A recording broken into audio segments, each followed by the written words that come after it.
Over the course of my time on YouTube, specifically playing and uploading Elden Ring videos, I've always stuck to theme builds and never really went outside my comfort zone. But all that changes today, because I finally decided to shed my Weenie Hut Jr. shell that I've been hiding under and beat Elden Ring using only incantations. The rules for this run are pretty simple. Number 1. The only way that I'm permitted to damage enemies is by using incantations. If you couldn't infer that after looking at the title, then God help you. Rule number 2 is that I will have to beat most of the main bosses of the base game, and all of the main bosses that reside in the DLC. I say most of the base game bosses because I literally forget that Fortisax exists sometimes, and if I'm being honest, I don't think you guys would care enough to see me go back at the end of my run and one-shot him with Ancient Dragon's Lightning Strike just for the sake of it. So without further ado, grab a bottle or cup of your favorite beverage of choice, sit back in your sweat-encrusted gaming chair, and enjoy the video.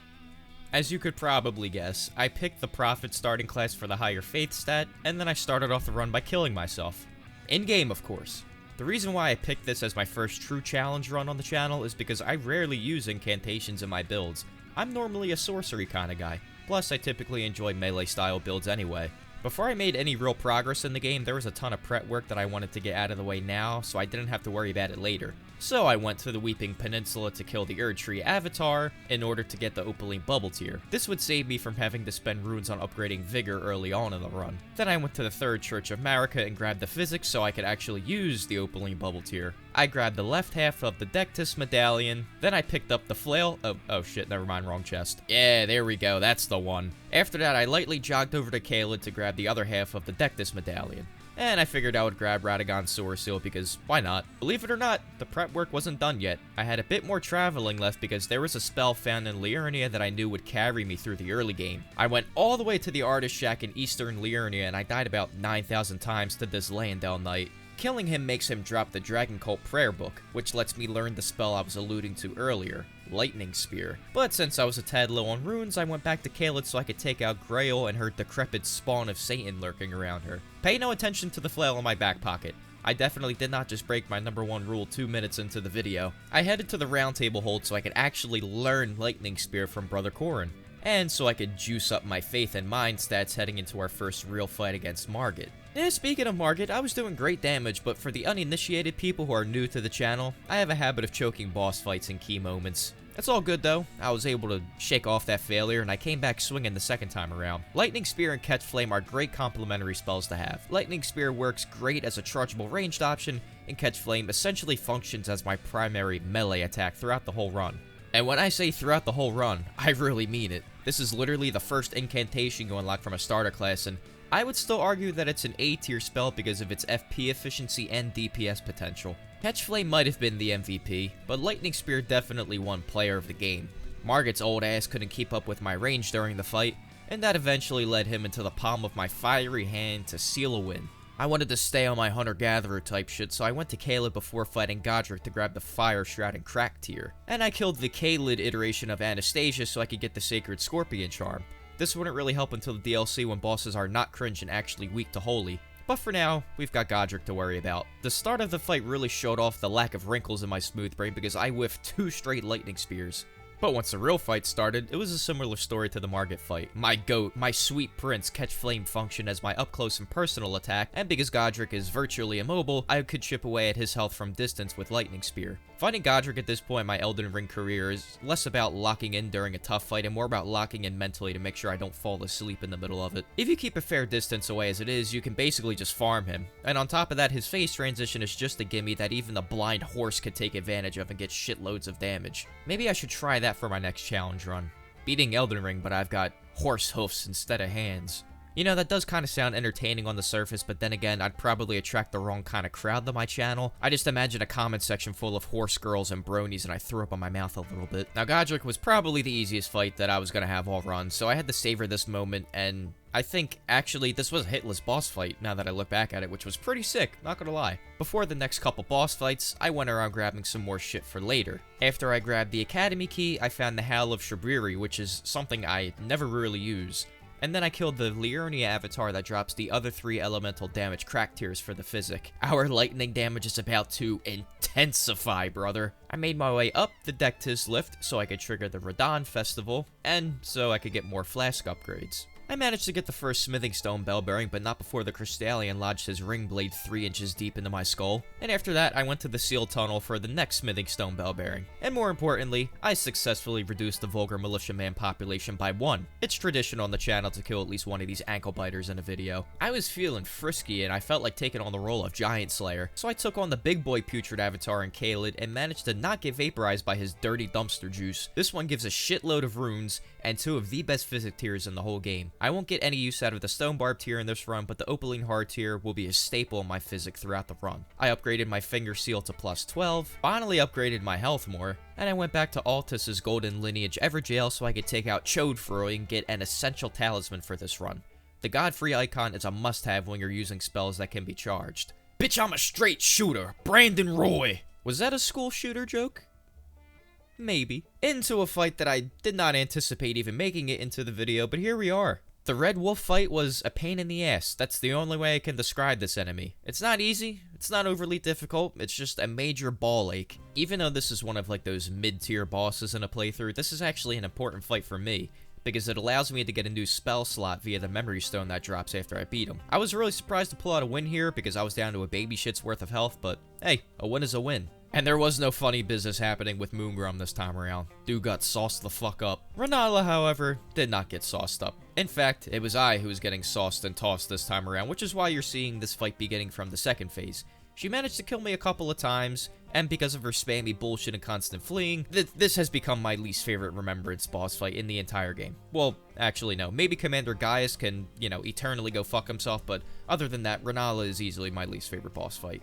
I mean, this section of the fight perfectly illustrates why I hate her so much. I would rather fight through waves of Jehovah Witnesses on my front fucking porch than deal with this shit. I was out of healing and FP flasks, but I finally got a break when she conjured up her moon spell. I took a step back, I fired off a lightning spear, and I sealed the win. Even though I died, I knew it was fine when I saw her remembrance pop up on the screen. Good thing that happened because there was no way in hell I wanted to do that fight over again. Before I went to take on Star Scourge Radahn, it was time to get a new seal and a new incantation. So I went back to Stormvale Castle and I grabbed the Godslayer seal, as well as the Godskin Prayer Book, so I could learn the Black Flame Incantation. I wanted to get the Pest Thread spell too, so I could test it out on Radahn, but that meant I had to do a lot of running around and a decent bit of Millicent's questline. I'm jumping around a lot here, but since I'm not going to go too in-depth on her quest, just know that since I had to go to Altus for part of it anyway, I killed Gillica and I grabbed the Ritual Sword Talisman to boost our damage while at max HP. Next, I had to go to the Shaded Castle and grab the Valkyrie's Prosthesis, go back to Millicent, buy the Erdtree Gazing Hill, and give her a hand, which then allowed me to go back to Gallery and purchase Pest Threads. Alright, time to take on General Radahn in his non-femboy corrupted form. Now, Radahn was giving me a run for my money this time around, so I decided to make use of the summons in the arena, which is something that I haven't done since, my first playthrough of the game. There are plenty of later game bosses that I can beat with my eyes closed, but Star Scourge Radahn is one of those that still gives me some trouble at this point. Some of you may see this as tapping out or taking the Weenie Hut Jr. way out of fighting like a real Souls player, whatever that means, and to those people I say, don't care, didn't ask. Plus, you probably haven't showered in a week anyway, so I don't give a shit. I finally got a chance to try out Pest Threads against Radahn, and I was starting to think Gallery sold me a Temu version of the spell. Maybe I had to be closer to him to get a better result, but my first impression was this shit was ass. Straight doo-doo feces. So ass that it was giving all the BBL bandits in Atlanta a run for their money.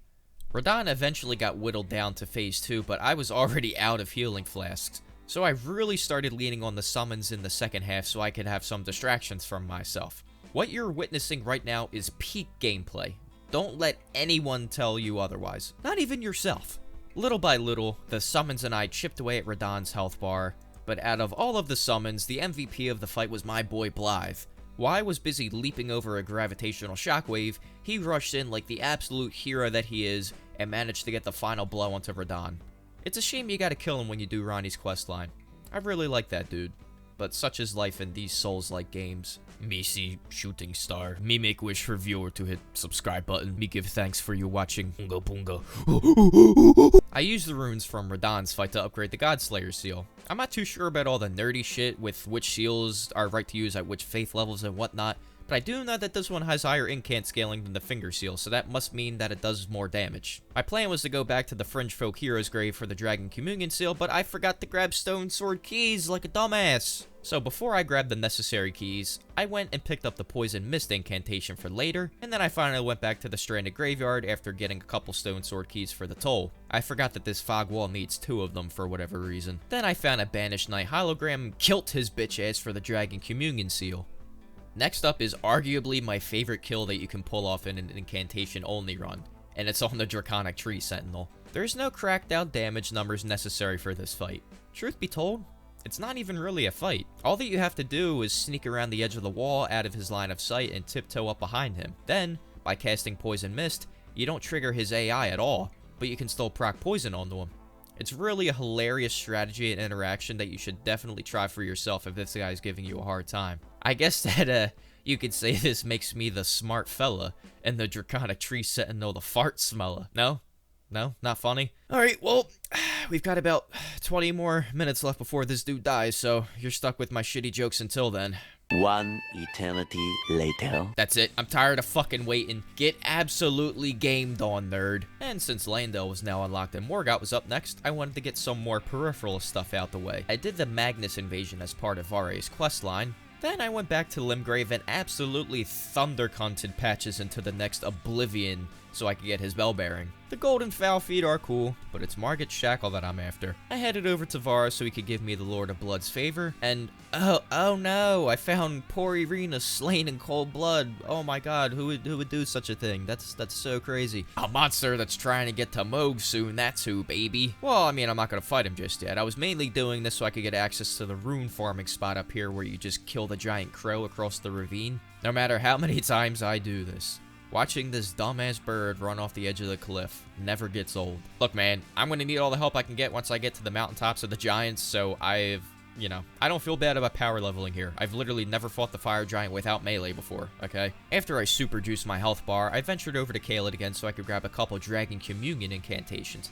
I basically got all of them except for Dragonfire since I've already got plenty of ways to deal fire damage. Speaking of fire damage, it was time to grab my first big boy spell. I went to the Malefactor's Everjail and I killed Adon, so I could get the Flame of the Fell God incantation. It's really niche, but when used properly, this can be a devastating tool to have at my disposal. Yeah, I realize that so far the video has basically been item gathering simulator, and I do apologize, but the only thing I can say other than that is, it really do be like that sometimes. Oh, by the way, if you're wondering why I put Millicent out of her misery so early, it's because if you kill her at this point in the quest and then kill Gowry, he drops the Flox Canvas Talisman, which gives us a pretty hefty boost to all incantation damage. And since I figured, I'm back in the godforsaken hellhole known as Caelid, I might as well grab me some flame grant me strength for whenever I want to use the fire incantations. And I cut out the long trek to Mount Gelmir, but I went and I got the Fire Scorpion Charm.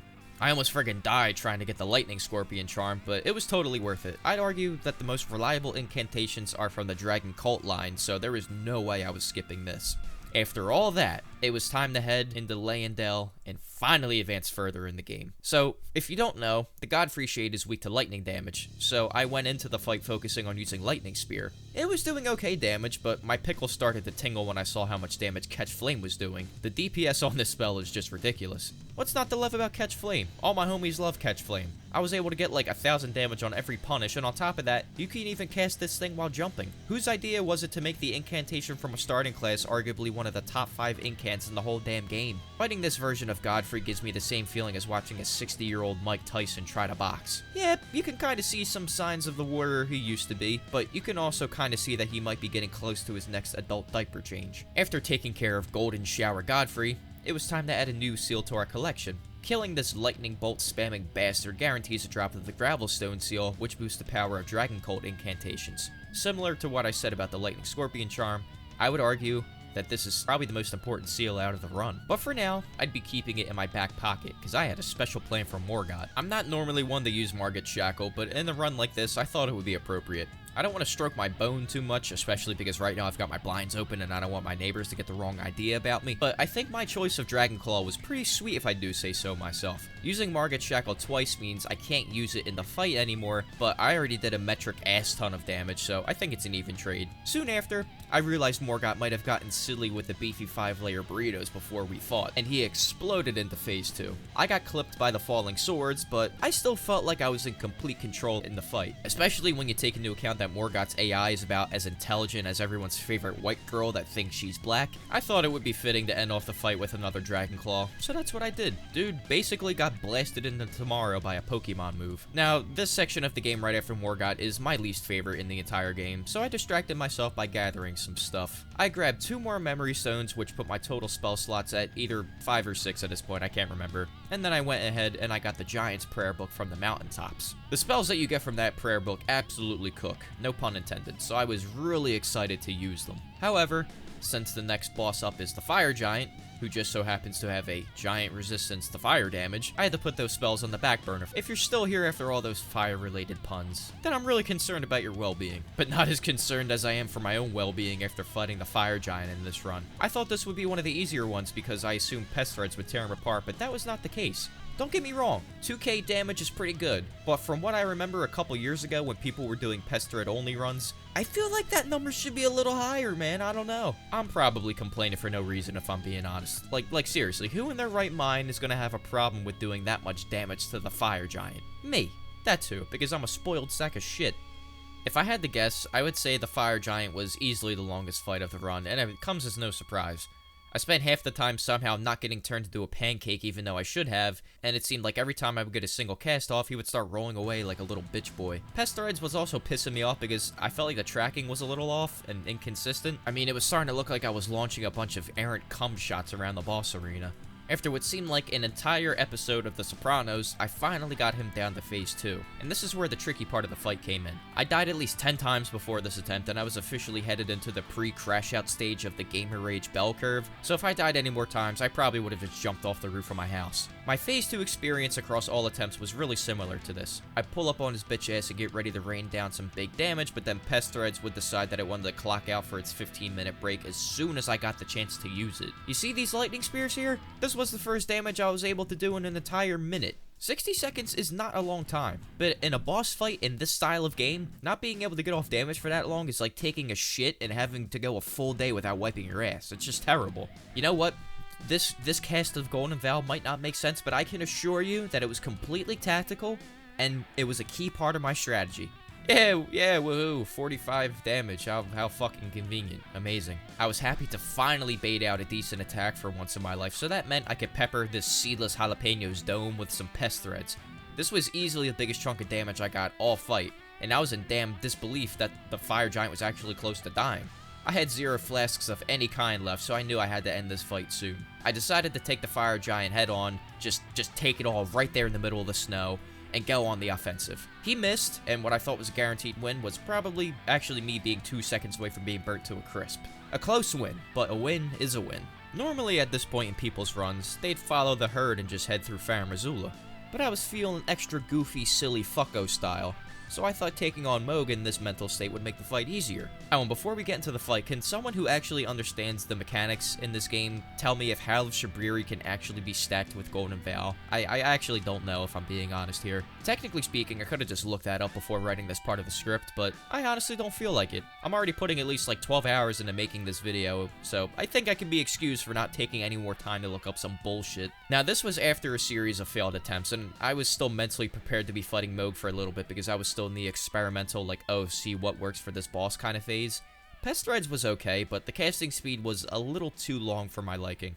The key incantation for this fight was Rotten Breath. I knew I needed some extra help from anywhere I could get it, and luckily in this game you can essentially weaponize space aids in the form of Scarlet Rot. 2 casts of that triggered the Rot on Mohg, and now it was time to prepare for Phase 2. Other than seeing Millennia go for a wake-up waterfowl dance when you're standing right in front of her, I think Mohg's knee heal attack and phase transition might be my least favorite sight in the game. You really just have to stand there and watch him instantly undo all of the hard work you've been putting in at this point. Now, the other messed up thing about the fight was that I was running out of FP flasks, and I didn't know if I would even have enough FP to finish this fight out. Not only that, but I only had 1 healing flask left. which I just used in that last clip if you weren't paying attention.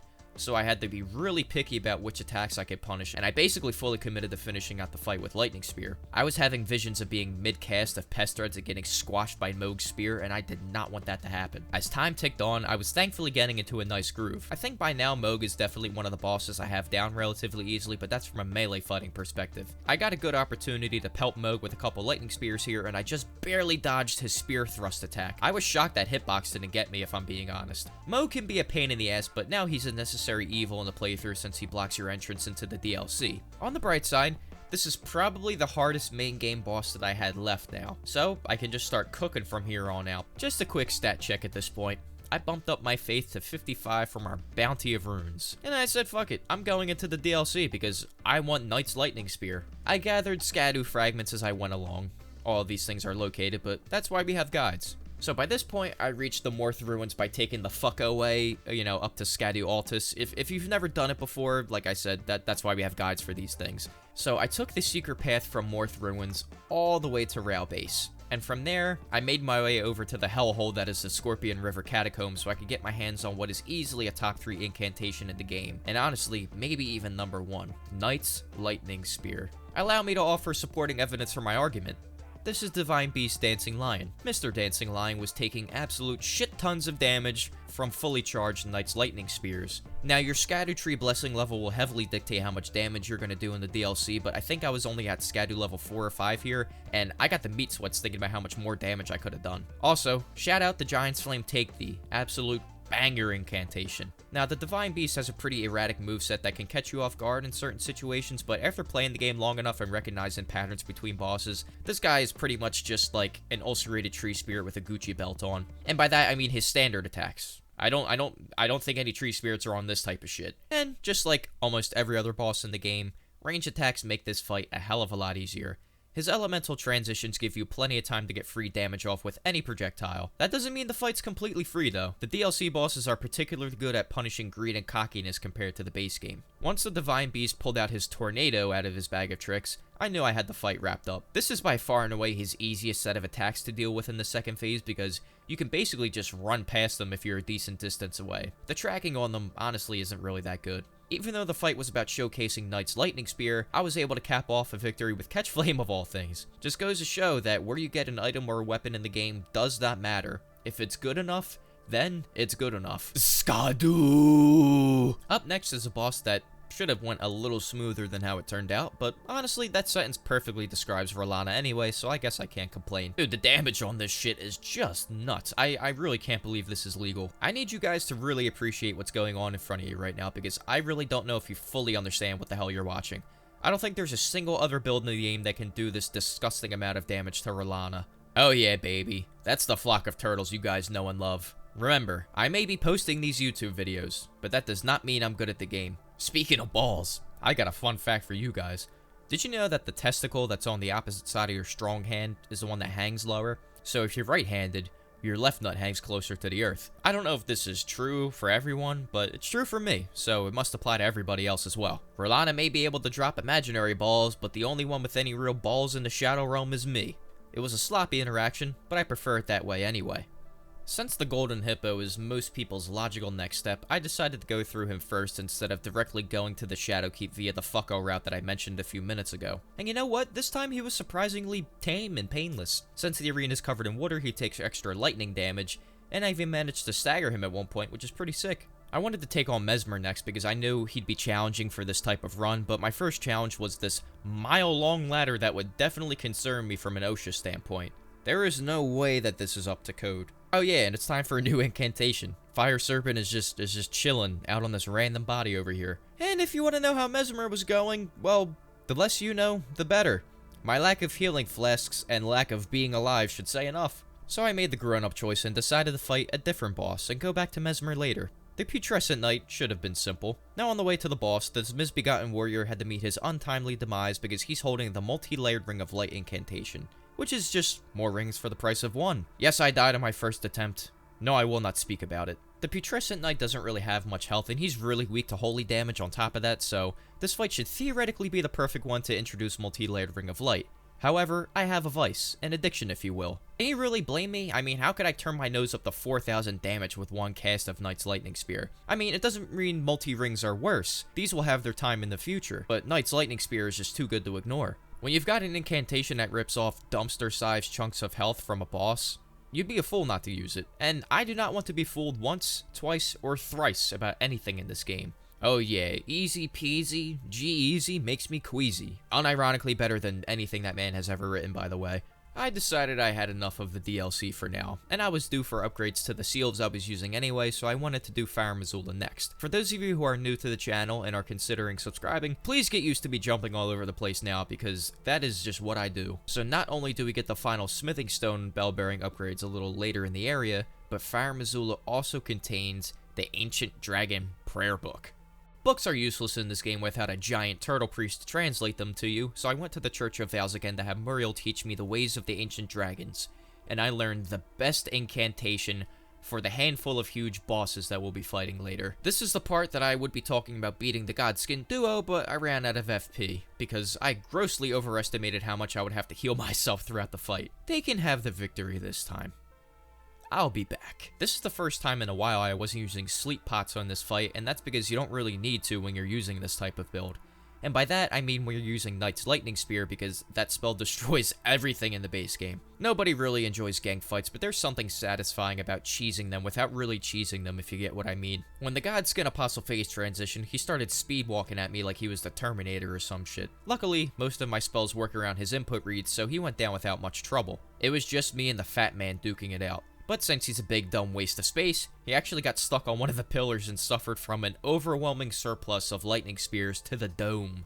I had to wait a few seconds for one of them to respawn, and this time, it was Big Country who decided to pop out first. I stuck to the spell that was propelling me towards success, and I used the pillars as cover whenever I could. Godskin Noble had enough of trying to fight me alone, so when he summoned his buddy back, it was just an opportunity for more free damage. This boss definitely deserves its reputation for being a mega pain in the ass, but sometimes their AI can be a little bit goofy. Noble was in his barrel rolling era, and Skinny was just standing there lurking, so I took a chance and I decided to blast him with a fully charged Ancient Dragon's Lightning Strike. Now, I can have the 4th and 5th and final Smithing Stone Bell Bearing to upgrade all of my future seals. Next up on my hit list was Dragon Lord Placidusax, and I was really excited because there was about to be some fireworks, my guy. I had to test out Pest Threads because I knew this was the perfect redemption fight after that mediocre showing against the Fire Giant. In terms of numbers, the output was about the same, but since Placidusax had less health, it works out a lot better in my favor this time around. I was getting lucky early on with the attacks I had to deal with, and I had a big opening to cast several attacks uninterrupted. I was satisfied with what I saw from Pest Threads, but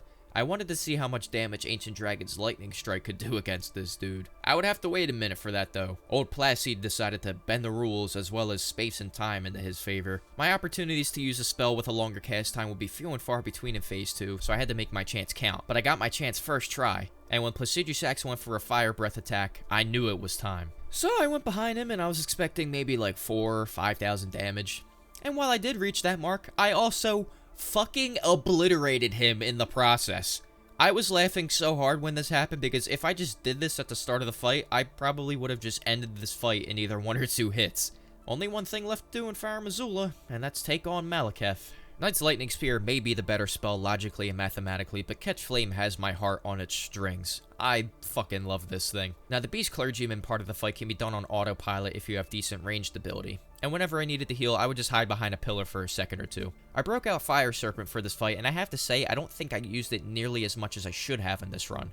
It caused barely any FP and can be casted quick as shit. The opening of Phase 2 with one of the most hideous things I have ever seen in my life. I whiffed my dodge timing on a scripted attack, and when Malekith went for one of his anime attacks, he fucked up so bad that he had to get soft reset into the middle of the arena. I was watching this footage back and I could literally hear circus music playing in my head. Yeah, this is definitely one where if you watched just this clip of my gameplay, you would think I was fighting Malekith for the very first time. There aren't many times where I'll admit I deserve to die, but this is a time where I'm actually confused how I didn't die right here. But if there's anything I've taken away from my days as a competitor both on the field and the virtual battlefield, it's that the best way to counter a shitty start is with a strong and mistake-free finish. Fire Serpent works wonders against enemies like Malekith because it has insane tracking ability, so I leaned on that for consistent damage in the back end of the fight. I could have ended it with Knight's Lightning Spear if I charged it, but Fire Serpent is what finished out a pretty shitty boss fight by my standards, if I'm being honest. Killing Malekith means I could grab his Black Blade Incantation, although I don't think I used it a single time in this run. I decided I wanted to finish off the last few base game bosses first, and that meant I had the pleasure of absolutely blasting Gideon. I looked at this fight as carte blanche. It wasn't a matter of what spells I needed to succeed, but which spells I wanted to fucking obliterate him with. I settled on Dragonclaw because I thought it would be funny. And it was. For a second there, I caught myself feeling sorry for him.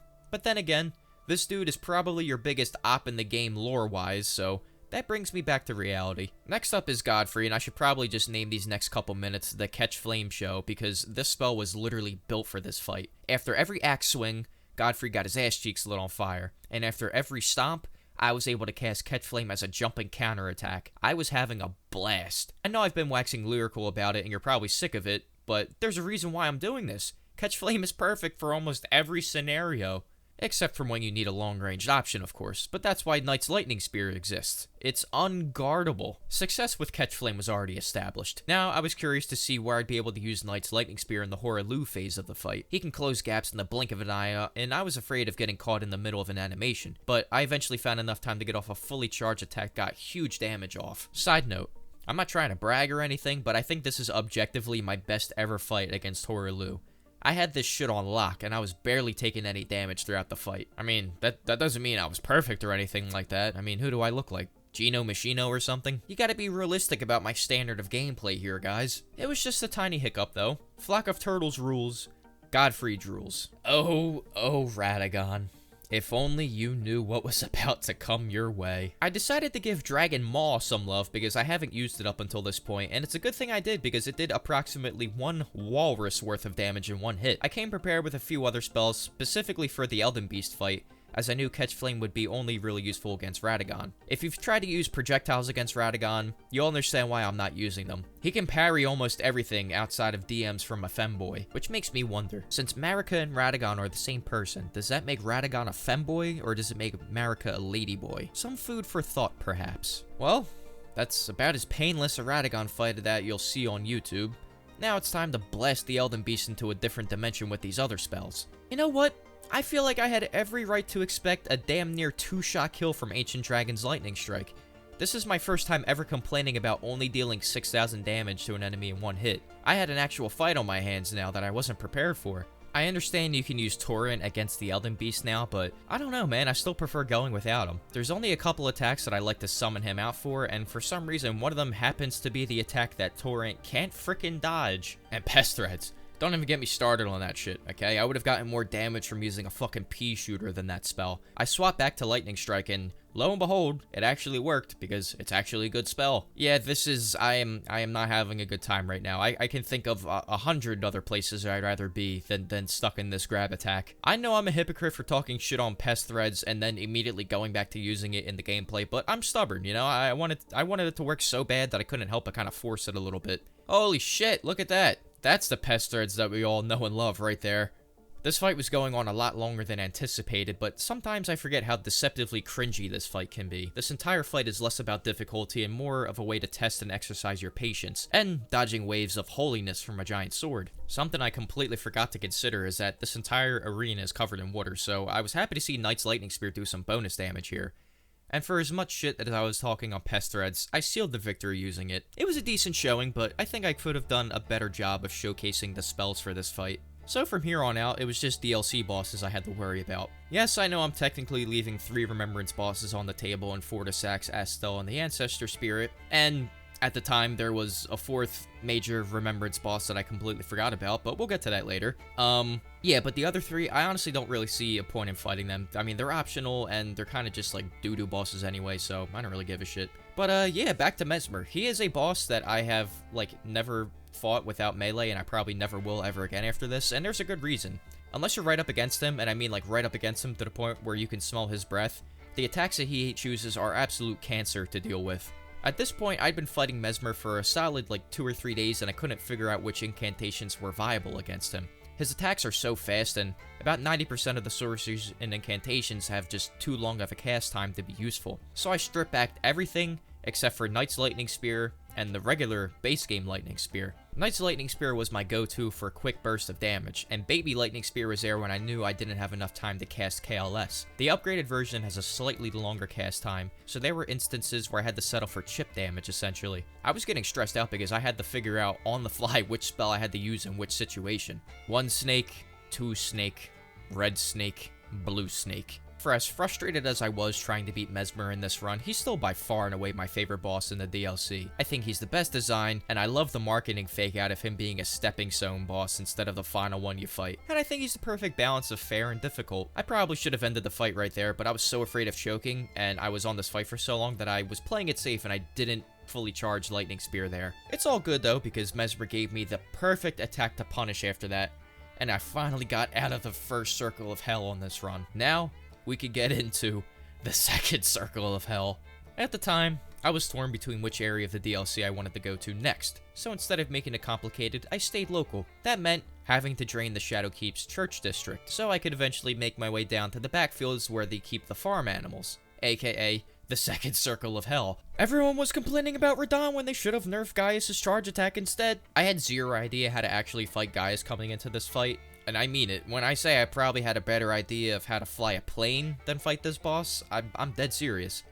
I wasn't even mad when I died. It was honestly a miracle that I lasted that long to begin with. Second attempt, same story on the opening charge. Obviously, I know about Commander Gaius. You know, it's not like I haven't beaten the DLC at this point, but I used the Blasphemous Blade last time around and just blasted him, literally. So I didn't get a chance to learn his moveset, but this time around, I got a chance to actually analyze his moveset. I made a good guess about which spells would work in this fight, and it turns out that Catch Flame is once again absolute banger incantation to have. I was able to get Gaius into his second phase, which is something that I was not expecting so soon in my attempts. I was preparing to go for a fully charged cast of Mesmer's Orb, and I got real close, but I forgot that you get 0 hyper armor, which is kinda cringe. Yeah, there's no point talking about how the rest of the fight went. I fucking died. Gaius was definitely turning into the second circle of hell at this point, but with some more practice, I was starting to notice that I was absolutely never going to dodge his opening attack. I mean, never.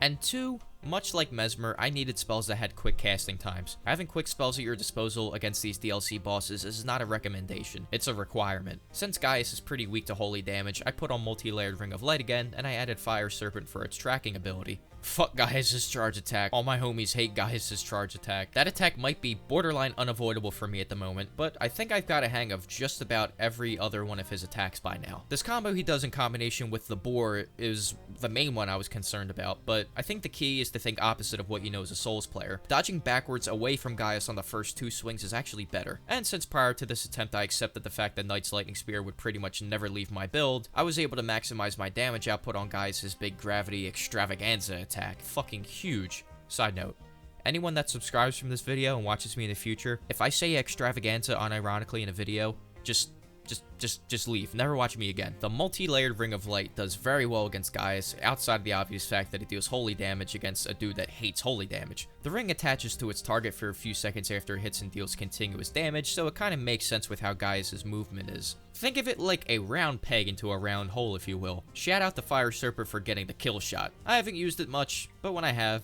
it's been clutch, and that's all I care about at the end of the day.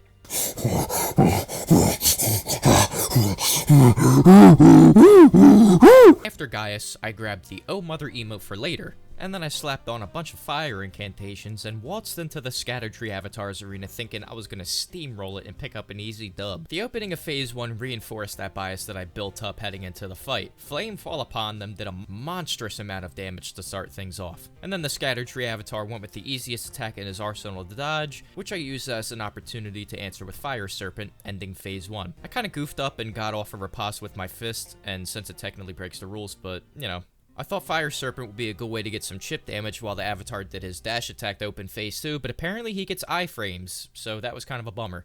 One thing I always forget about this fight is how much more damage his head takes compared to the rest of his body. I don't know why I'm anthropomorphizing the Scattertree Avatar here. Maybe it's because I want to be burdened with the reality of taking a life. Just because you're using things that deal fire damage against this dude does not mean it's a walk in the park. You still have to, like, dodge incoming attacks and whatnot. In the blink of an eye, my healing flask counter was down to 1, and I had to seriously lock in to keep myself from getting embarrassed. There's no shame in dying to any of the Remembrance bosses in this game, apart from Godric, but there's something about this boss's difficulty that's tricky to me. Don't care, didn't ask, plus another catch flame. Yeah, I riposted him again in Phase 2. What are you gonna do? Sue me? I was able to dodge the opener to Phase 3, but I got too cute with it. I wanted to go for style points, and, you know, Flame of the Fell God might not be the best thing to use in this situation now that I think about it. I'm just gonna speed this next bit up because there's not much to analyze here. Scatatar lined up another explosion, missed me, then got peppered by Fire Serpent. And then he had the audacity to immediately wake up and go for the triple explosion, which, you guessed it, I also dodged, and then I gave him what he deserved, with the Flame of the Fell God variety. After eliminating the Skadu avatar, I felt like it was time to challenge Matir, Mother of Fingers. And I started off the doo-doo questline by going to the first finger ruin and blowing into the first bell. Then I stopped on a little detour to grab the golden braid on my way to the second ruins, and then eventually I did make my way and I blew the second bell. Alright, I hate this boss with a burning passion, so let's try to get through this as quickly and painlessly as possible. This was about my 4th or 5th attempt at Matir at this point, and there's a reason for that. It's because she's ass. She's the most ass boss I've ever encountered in the entire time I've been playing Elden Ring. Now I know what you're thinking, 5 attempts on a boss is nothing to be ashamed of. I get it, but I just wanted to get her out of the way because there's nothing enjoyable about this fight. She's a massive boss that either turns her entire body into a hitbox, or she uses magic attacks that turn the entire arena into a fucking minefield. Like, how am I even supposed to dodge this? Oh, you want to fully charge an incantation, you say? Too bad, asshole. She can cover the entire arena with a single leap. Do all of her fingers have their own hitboxes? Or is it just one hitbox that tells you to go fuck yourself? The only redeemable factor in this fight is that the devs threw us a bone and covered the entire arena in water so she takes extra damage from lightning.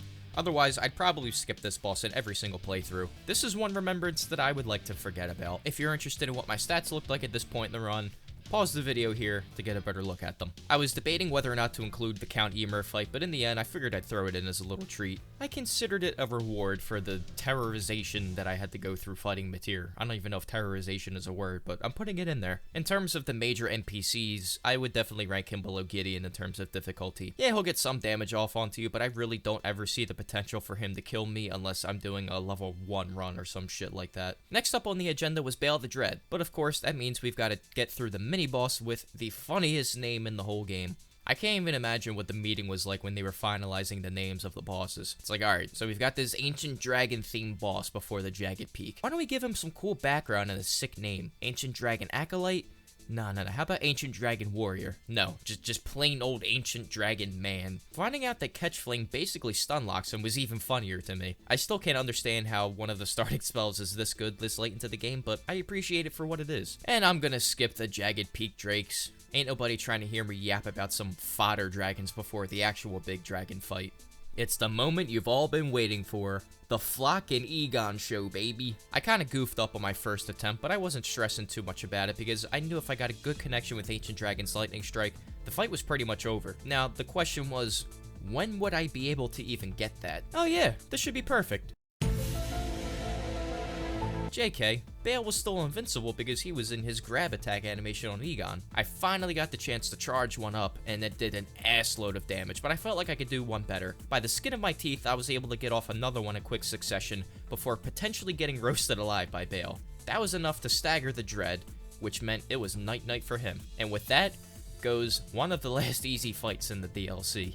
And after that, I went back to the Altar of Dragon Communion and I got the Priestess Heart, which boosts Dragon Cult Incantations, and it does some other shit too. The only other optional Remembrance boss left is Midra, and for him, you normally have to traverse the Dark Lake Catacombs and take on Jori, and then make your way through the hellscape known as the Abyssal Woods. Unfortunately, I was under the impression that I recorded all of that, and when I checked my files, I couldn't fucking find it. So, my bad, guys. I apologize for it, but it probably will happen again at some point. Anyways, Midra was another boss I was stuck on for a couple days, and it was the same issue as Mesmer. I had to trim down to a couple spells that were viable due to casting speed, and that meant I was left with my old reliable spells that were there for me in my time of need. This was a time where multi-layered Ring of Light absolutely stole the show, especially in Phase 1. Another personal goal that I made in this run is that I finally learned how the hell to dodge his phase transition explosion. I kind of use a similar technique that people use to dodge Millennia's Scarlet Aeonia. Kind of wrap around a little bit to confuse the tracking, and then I just run backwards where I came from. Even though it took me a while to beat Midra this time around, I'm a big fan of this fight as well. This is definitely one that I much prefer to do with an actual weapon though, because you can have a much easier time by just abusing the shit out of his poise. Still, it's always fun to try to learn different ways of dealing with the bosses in this game. I mean, shit, that's literally the reason why people are still playing these games years after they come out, and why new content is being created daily from them. There's just an innate curiosity of like, oh, what would happen if I used this weapon this time, or these spells on this playthrough, you know? That line of thinking really drives the replayability of these kind of games, and it keeps them fresh even for being out on the market for so long. I didn't even take notice in the middle of the fight that I was locked in on using multi-layered Ring of Light. I mean, I would probably put a quarter of my life savings into stock for this incantation if I could after this fight. I've only fought Midra 3 times now, with this being the third, and this was easily my best showing against him. Other than this little hiccup at the end, barely took any damage in the fight, and I eventually wrapped it up from distance with Knight's Lightning Spear. The only thing I don't like about Midra is the limited amount of backstory and lore that we get on him, but outside of that, this boss fight is just peak combat in my opinion. Respect to the Lord of Frenzied Flame. The video is shaping up to be over an hour long, so at this point, I'm just gonna skip the rail ruins and just get right into the Ramana fight. I hope you guys don't mind. Speaking of skipping, I completely forgot to mention that I got the dry leaf seal prior to the Midra fight, but that was also something that I did while I thought I was recording all of the shit I did, so at this point, I'm at 2 out of 3 strikes on the video. But hey man, as long as it's not copyright strikes, I'm golden. I lean more towards fire incantations for this fight, and I was doing alright. The jury's still out on whether or not I like this boss, though. I mean, Ramana's got some weird attacks that I just haven't really figured out yet. But if there's one thing I have figured out, it's that Catch Flame is an S-tier incantation, and I will not be hearing any arguments otherwise. Now, Ramana's kind of like the one guy at the basketball court that's got insane handles, but he can't shoot or pass for shit. They do all this flashy stuff that looks really nice, but at the end of the day, it's just a big waste of time for everybody involved. Flame Fall Upon Them was coming up huge for me this time around, and whenever I'd get an opportunity that would normally result in a melee punish, that's where Catch Flame would come in with its stellar DPS. And I know I've been avoiding the question this whole time, so I guess I should probably answer. I would absolutely, positively, under every and any possible circumstances known to man, 100%, 365 days a year, rain, sleet, snow, or sunshine, smash.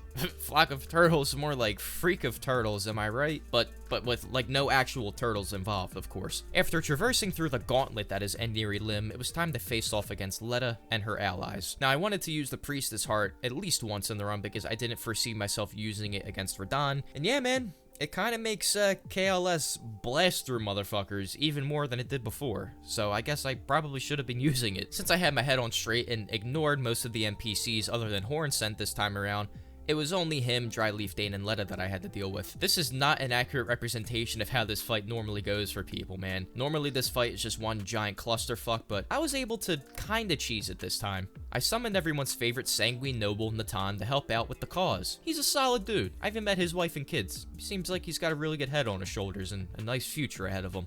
When Letta was the only one left, it was time to bring out my secret weapon that I saved just for this fight. Aspects of the Crucible. Horns. This incantation was tossing her around in a way that she's probably never experienced before. Call me Horny McHornerson because I just Elden horned all over the place. Yeah man, I don't know. I've got like 11,000 words in this script. My mind's turning into mush at this point, guys. And with that, there's just one final boss standing in the way of me and total victory, and his name is John C. Sorry, that joke was a bit too 2016 for my taste, so I had to remove it from existence. You know what else got removed from existence? Me. I did. Many times, in fact. Eventually, it got to a point where I just decided to stop keeping track of how many times I died. Most men's egos are driven by silly things, like how many times they can move this heavy object in one direction in succession, or by how many women they can bang in a row without contracting an STD. My ego, however, is driven by more intellectual matters, such as how many times I can die to the same boss in a row without driving my car off of a damn cliff. Eventually, I just gave up and accepted the fact I wouldn't be able to do this without help. So I went through the effort of going around the entire map and collecting every single Skadu fragment and revered spirit ash that exists, so I could completely max myself out and the Mimic Tier Ashes I'd be using. And you know what the best part about all that is? It didn't matter that I maxed out my Spirit Ash upgrade and my Skadu Tree Fragment upgrades, because I still fucking died using the Mimic Tier as backup. I'm trash. I am unbelievably trash. Now, if you thought I'd be mad after that, you'd be right.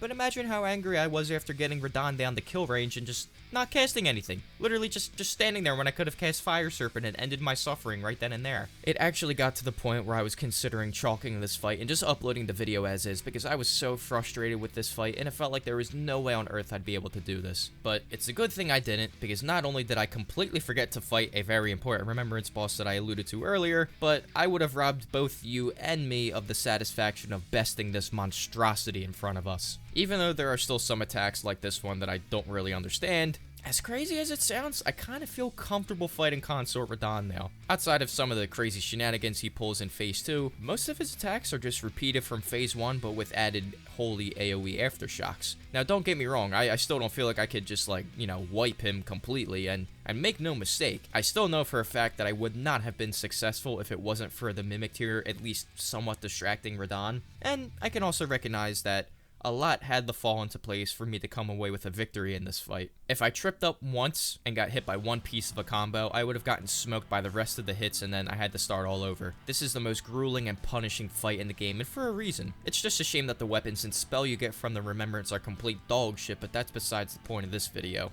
As for the spells I was rocking with, Knight's Lightning Spear and Multi-Layered Ring were once again the spells that I deemed satisfactory for such a battle. I finally felt like I got the dodge timings down for the more basic combos, but truth be told, unless I was at like 70% of my health bar, I felt like I was basically one shot. Right before Radahn's cannonball crashed out, I got a huge hit with Knight's Lightning Spear. And when Radahn landed, the Mimic Tier was finally out of the picture. If I could have stopped to salute him in the middle of the fight, I would have, but I had to lock in like never before so I could finish out the fight.